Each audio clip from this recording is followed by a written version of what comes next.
Dear students, welcome to first PU physics class. So in this class, let us study how to derive kinematic equations by calculus method.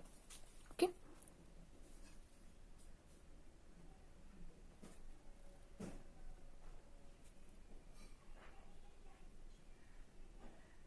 Kinematic equations by calculus method. So in calculus method, we will make use of differentiation and integration. So first equation, V equal to V naught plus AT. Okay. So in this method, you can make use of definitions, formulas, etc. Okay.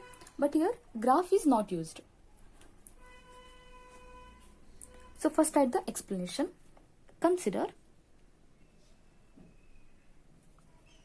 a body moving along straight line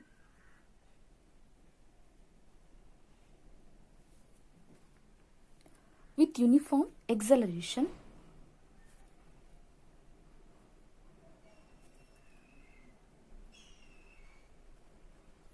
A. Okay. Next, V naught is initial velocity and V is final velocity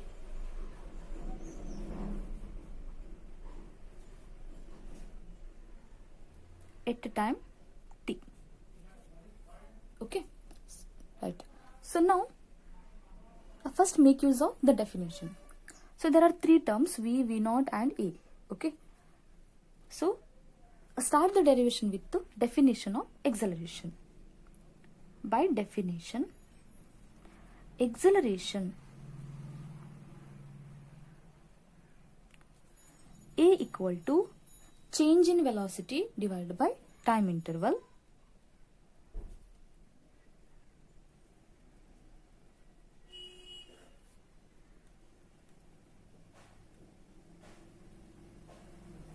equal to change in velocity can be written as dv and time interval can be written as dt. So this implies A into dt equal to dv. Okay. Or dv equal to A into dt. So name this as equation 1. Now, ನಮಗೆ ಇಲ್ಲಿ equation 1 ಮತ್ತೆ given equation ನ compare ಮಾಡಿದಾಗ dv ಬದಲಿಗೆ v ಬರಬೇಕು, ಹೌದಾ? dt ಬದಲಿಗೆ term t ಬರಬೇಕು. ಹೀಗಾಗಿ ನಾವು equation 1 ಅನ್ನು ಇಂಟಿಗ್ರೇಟ್ ಮಾಡಬೇಕಾಗುತ್ತೆ. Okay. Integrating equation 1 within proper limits. Okay, right. First, integration of dv, ಇದು ಇಂಟಿಗ್ರೇಷನ್ ಸೈನ್. ಓಕೆ. ಇಲ್ಲಿ ಲಿಮಿಟ್ಸ್ ಅನ್ನು ಬರೀಬೇಕು. ಲೋವರ್ ಲಿಮಿಟ್ ಅಂದ್ರೆ ಇಲ್ಲಿ ವೆಲಾಸಿಟಿ ವ್ಯಾಲ್ಯೂ ವಿ ನಾಟ್ ಇಂದ ವಿ ವರೆಗೂ ವೇರಿ ಆಗುತ್ತೆ. ಹೀಗಾಗಿ v equal to V naught to v equal to v equal to integration of a into D t. ಇಲ್ಲಿ ಎರಡು ಟರ್ಮ್ ಇದೆ, ಎಕ್ಸಲರೇಷನ್ ಮತ್ತೆ ಟೈಮ್. ಆದ್ರೆ ಎಕ್ಸಲರೇಷನ್ ಕಾನ್ಸ್ಟೆಂಟ್ ಇರೋದ್ರಿಂದ ಅದಕ್ಕೆ ಯಾವುದೇ ಲಿಮಿಟ್ಸ್ ಇಲ್ಲ. ಆದ್ರೆ ಟೈಮಿಗೆ ನಾವು ಲಿಮಿಟ್ಸ್ ಅನ್ನ ಬರೀಬಹುದು. T equal to 0 to T equal to T. So which is equal to a constant ಆಗಿರೋದ್ರಿಂದ ಅದನ್ನ ಇಂಟಿಗ್ರೇಷನ್ ಸೈನ್ ಇನ್ನ ಹೊರಗಡೆ ಬರೀರಿ. T equal to 0 to T equal to T. ಈಗ ಇದನ್ನ ಇಂಟಿಗ್ರೇಟ್ ಮಾಡಿ. According to formula, integration of D V ಅಂದ್ರೆ V, limits V equal to V not, V equal to V, which is equal to A into integration of D T, T, t equal to 0 to T equal to t. Now substitute the value of limits. First ನಾವೇನ್ ಮಾಡ್ತೀವಿ, upper limit value substitute ಮಾಡ್ತೀವಿ minus lower limit value. ಇದರಲ್ಲಿ upper limit value v, minus lower limit value v naught equal to a into upper limit value t minus lower limit value 0. ಹೌದಾ? This implies v minus v naught equal to at. This implies v equal to v naught plus at. Hence the proof. Okay. Similar way, consider equation 2. Equation 2, x equal to v naught t plus half at square. ಹೌದಾ? Okay. ಇಲ್ಲಿ displacement term ಇದೆ. ಹೌದಾ? ಹೀಗಾಗಿ ನಾವು ಇಲ್ಲಿ derivation start ಮಾಡಬೇಕಿದ್ರೆ positions ಅನ್ನ consider ಮಾಡಬೇಕು, initial ಮತ್ತೆ final position. Okay.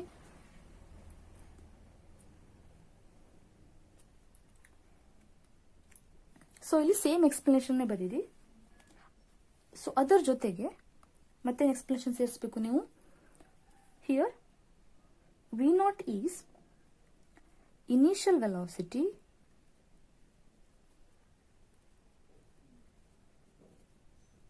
at position x naught and v is final velocity at position x1. Okay. ಹೀಗೆ ಯಾಕೆ ನಾವು ತಗೊಳ್ತೀವಿ? ಬಿಕಾಸ್ ಇವೆರಡು ಪೊಸಿಷನ್ ನಡುವಿನ ಡಿಸ್ಟೆನ್ಸ್ ಏನಾಗಿರುತ್ತೆ? ಎಕ್ಸ್ ಆಗಿರುತ್ತೆ. ಆಯ್ತಾ? ನೆಕ್ಸ್ಟ್, ಈಗ ಇಲ್ಲಿ ನಾವು ಡೆಫಿನೇಷನ್ ತಗೊಳ್ಬೇಕಿದ್ರೆ ಇದ್ರಲ್ಲಿ ನಾವು ಎಕ್ಸಲ್ಟೇಷನ್ ಡೆಫಿನೇಷನ್ ತಗೊಳ್ಳಿಕ್ಕಾಗಲ್ಲ. ನಮ್ಗೇನ್ ಬರಬೇಕು? ಇಲ್ಲಿ ಡಿಸ್ಪ್ಲೇಸ್ಮೆಂಟ್ ಟರ್ಮ್ ಅಥವಾ ಡಿಸ್ಟೆನ್ಸ್ ಟರ್ಮ್ ಬರಬೇಕು. ಹೌದಾ? ಹೀಗಾಗಿ ವೆಲಾಸಿಟಿಯ ಡೆಫಿನೇಷನ್ ಅನ್ನ ಕನ್ಸಿಡರ್ ಮಾಡಿ. By definition velocity equal to, so velocity ತಗೊಂಡಾಗ ನಮಗೆ ಅಲ್ಲಿ change in displacement by time ಅಂತ ಬರ್ತದೆ. ಹೌದಾ? ಹೀಗಾಗಿ velocity equal to d x by d t, change in displacement with time. Okay. Next, so this implies v equal to dx by dt. Cross multiply ಮಾಡಿದಾಗ v into dt equal to dx. Okay. What this implies? dx equal to v into dt. Now, ಈ equation ಮತ್ತೆ given equation compare ಮಾಡಿದಾಗ ಇಲ್ಲೇನಿದೆ? V not term ಇದೆ. ಹೌದಾ?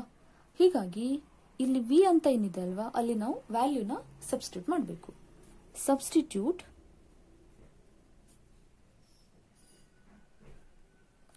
V equal to V not plus A T. Okay. ಇಲ್ಲಿ substitution ಮಾಡಿದಾಗ D X equal to V not plus A T into D T. So multiply ಮಾಡಿದಾಗ you will get V not into D T plus A T into D T. Okay. ನಾವು equation 1 ಅಂತ naming ಕೊಡಿ. Integrate equation 1 with respect to time.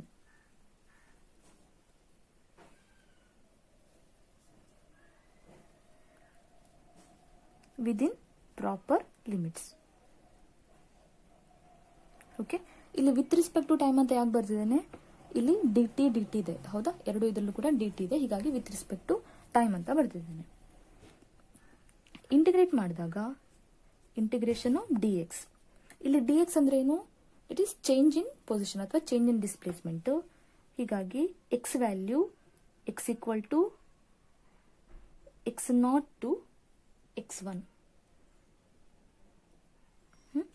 equal to integration of v naught into dt. ಇಲ್ಲಿ ನಾವು V ನಾಟಿಗೆ limits ಅನ್ನು ಬರೆಯೋಕ್ಕಾಗಲ್ಲ, ಆದರೆ ಟೈಮಿಗೆ limits ಇದೆ. t equal to 0 to t equal to t plus ಇಲ್ಲಿ a ಅನ್ನೋದು ಕಾನ್ಸ್ಟೆಂಟ್ ಅಲ್ವಾ, ಅದನ್ನ ಇಂಟಿಗ್ರೇಷನ್ ಹೊರಗಡೆ ಬರೀರಿ. t into D t limits t equal to 0 to t equal to t. Okay right. ಇಲ್ಲಿ ವಿ ನಾಟ್ ಕೂಡ ಕಾನ್ಸ್ಟೆಂಟ್ ಇನಿಷಿಯಲ್ ವೆಲಾಸಿಟಿ, ಹೀಗಾಗಿ ಅದಕ್ಕೆ ಯಾವುದೇ ಲಿಮಿಟ್ಸ್ ಇರೋದಿಲ್ಲ. ಇಂಟಿಗ್ರೇಷನ್ ಮಾಡಿದಾಗ ಡಿ ಎಕ್ಸ್ ಇಂಟಿಗ್ರೇಷನ್ ಏನು? ಎಕ್ಸ್. ಅದರ ಲಿಮಿಟ್ಸು x0 to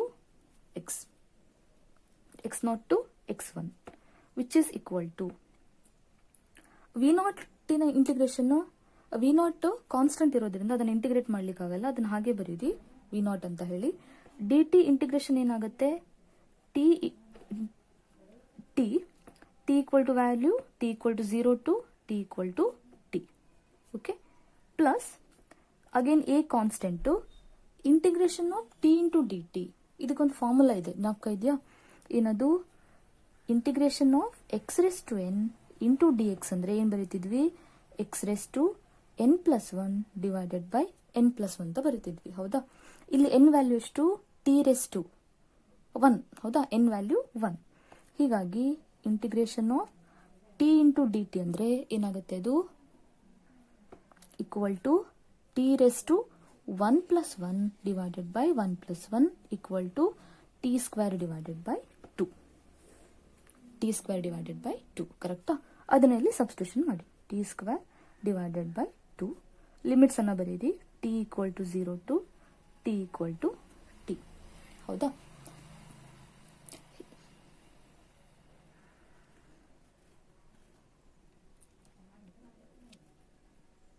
ಓಕೆ, ಈಗ ಫಸ್ಟ್ ಇದರಲ್ಲಿ ನಾವು ಅಪ್ಪರ್ ಲಿಮಿಟ್ ಮತ್ತೆ ಲೋವರ್ ಲಿಮಿಟ್ ಸಬ್ಸ್ಟಿಟ್ಯೂಷನ್ ಮಾಡಬೇಕು. ಫಸ್ಟ್ ಅಪ್ಪರ್ ಲಿಮಿಟ್ ಸಬ್ಸ್ಟಿಟ್ಯೂಷನ್ ಮಾಡಿದಾಗ x1 minus lower limit x0 ಅಂದ್ರೆ x ಇರುವಲ್ಲಿ ಅಪ್ಪರ್ ಲಿಮಿಟ್ ಮತ್ತೆ ಲೋವರ್ ಲಿಮಿಟ್ ವ್ಯಾಲ್ಯೂನ ಸಬ್ಸ್ಟಿಟ್ಯೂಷನ್ ಮಾಡಬೇಕು. Equal to v0 into t minus 0 plus a into ಇಲ್ಲಿ ಡಿವೈಡೆಡ್ ಬೈ 2 ಕಾಮನ್ ಇದೆ, ಅದನ್ನು ಔಟ್ಸೈಡ್ ಬರೀರಿ. ಓನ್ಲಿ ಟಿ ಸ್ಕ್ವೇರಿಗೆ ಮಾತ್ರ ಲಿಮಿಟ್ಸ್ ಅನ್ನು ಅಪ್ಲೈ ಮಾಡಿ. T square minus 0. This implies x1 minus x0 ಅಂದ್ರೆ ಏನು? ದಟ್ ಈಸ್ x1 ಅಂದ್ರೆ ಫೈನಲ್ ಪೊಸಿಷನ್, x0 ಅಂದ್ರೆ ಇನಿಷಿಯಲ್ ಪೊಸಿಷನ್. ಸೊ ಎರಡು ಪೊಸಿಷನ್ ನಡುವೆ ಇರೋ ಅಂತರವನ್ನು ಡಿಸ್ಟೆನ್ಸ್ ಅಂತ ಹೇಳ್ತೀವಿ ಅಥವಾ ಡಿಸ್ಪ್ಲೇಸ್ಮೆಂಟ್. ಹೀಗಾಗಿ ನಾವು ಇದನ್ನು x ಅಂತ ಬರೀಬಹುದು. x ಅಂದ್ರೆ ನಾವು ಡಿಸ್ಟೆನ್ಸ್ ಅಥವಾ ಡಿಸ್ಪ್ಲೇಸ್ಮೆಂಟ್ ಅಂತ ಹೇಳ್ತೇವೆ. x equal to v0 into t plus A t square 1/2, ಕರೆಕ್ಟಾ? A t square by 2, hence the proof. Okay, so similar way we can derive third equation. Third equation ಏನಿದೆ? That is v square equal to v0 square plus 2ax, ಹೌದಾ? V square equal to v0 square plus 2ax. Again ಇಲ್ಲೂ ಕೂಡ second derivation ಏನು explanation ಬರ್ದಿದ್ರಿ ಅದನ್ನೇ ಬರೀರಿ. ನಾವಿಲ್ಲಿ again ಏನ್ ಮಾಡಬೇಕು? ಇಲ್ಲಿ ಯಾವ ಡೆಫಿನೇಷನ್ ತಗೊಳ್ಬಹುದು ನಾವು? v0 ಮತ್ತೆ ಟರ್ಮ್ ಎಕ್ಸಲರೇಷನ್ ಇದೆ, ಹೀಗಾಗಿ ಇಲ್ಲಿ ನೀವು ಡೆಫಿನೇಷನ್ ಆಫ್ ಎಕ್ಸಲರೇಷನ್ ನ ಕನ್ಸಿಡರ್ ಮಾಡಿ. By definition acceleration a equal to change in velocity by time. ನಾ ಅದನ್ನ d v by d t ಅಂತ ಬರೀತಾನೆ. Okay, d v by d T. So which is equal to ನಮ್ಗೆ ಇಲ್ಲಿ X term ಕೂಡ ಬೇಕು, ಹೌದಾ? ಹೀಗಾಗಿ ನಾ ಇಲ್ಲಿ ಡಿ ಎಕ್ಸ್ ಟರ್ಮ್ನಿಂದ ಮಲ್ಟಿಪ್ಲೈ ಮತ್ತೆ ಡಿವೈಡ್ ಮಾಡ್ತೇನೆ. Okay, d v by d t into d x by d x. Okay, multiply and divide d x. Next ಇಲ್ಲಿ ಟರ್ಮ್ಸ್ ಅನ್ನ ರಿಅರೇಂಜ್ ಮಾಡಿ ಬರೀರಿ. Which is equal to d v by d x into d x by d t, ಕರೆಕ್ಟಾ? Terms ಅನ್ನು rearrange ಮಾಡಿದ್ದೇನೆ. D v by d x by d t equal to d v by d X ಅನ್ನೋದಕ್ಕೆ ಅದು definition ಇಲ್ಲ, ಅದನ್ನು as it is ಹಾಗೆ ಬರೀರಿ. D v by d x by d t ಅಂದ್ರೆ ಏನು? Change in displacement by time. ನಾವು ಅದಕ್ಕೆ ವೆಲಾಸಿಟಿ ಅಂತ ಕರಿತೇವೆ, ವಿ. ಓಕೆ, ದಿಸ್ ಇಂಪ್ಲೈಸ್ ಈಗ ಇಲ್ಲಿ ಕ್ರಾಸ್ ಮಲ್ಟಿಪ್ಲೈ ಮಾಡಿ ಸಿಮಿಲರ್ ಟರ್ಮ್ಸ್ ಅನ್ನ ಒಂದ್ ಕಡೆ ಬರೀರಿ. ಇಲ್ಲಿ ಡಿ ವಿ ಮತ್ತೆ ವಿ ಇದೆ, ಹೀಗಾಗಿ ಅದನ್ನ ಒಂದ್ ಕಡೆ ಬರೀರಿ. ಇಲ್ಲಿ ಎಕ್ಸಲರೇಷನ್ ಟರ್ಮಿಗೆ ಡಿ ಎಕ್ಸ್ ಇಂದ ಮಲ್ಟಿಪ್ಲೈ ಮಾಡಿ. A into d X equal to v into d v. Similar terms ಒಂದ್ ಕಡೆ ಬರೋ ಥರ ಮಾಡಿ, ಅಂದ್ರೆ ಸಿಮಿಲರ್ ವೇರಿಯೇಬಲ್ಸ್. ಓಕೆ, ಆಗ ನಮಗೆ ಇಂಟಿಗ್ರೇಟ್ ಮಾಡಲಿಕ್ಕೆ ಈಸಿ ಆಗುತ್ತೆ. ಇಕ್ವೇಶನ್ 1. ನಾವು ಇಂಟಿಗ್ರೇಟಿಂಗ್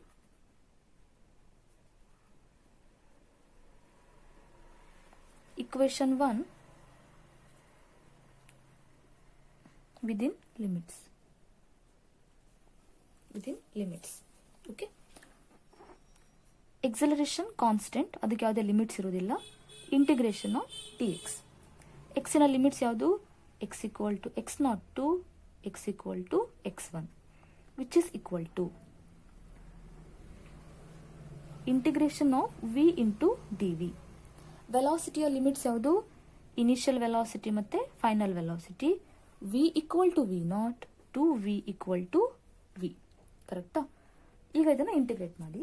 ಇಂಟಿಗ್ರೇಟ್ ಮಾಡಿದಾಗ this implies a into integration of d x, x ಅಲ್ವಾ, limits x equal to x naught to x equal to x one equal to v into d v. Again same explanation ನಾವು last ಇದರಲ್ಲಿ ಮಾಡಿದ್ವಿ, ಹೌದಾ? ಏನದು? Integration of v into d v ಅಂದರೆ equal to v raise to n value ಎಷ್ಟು?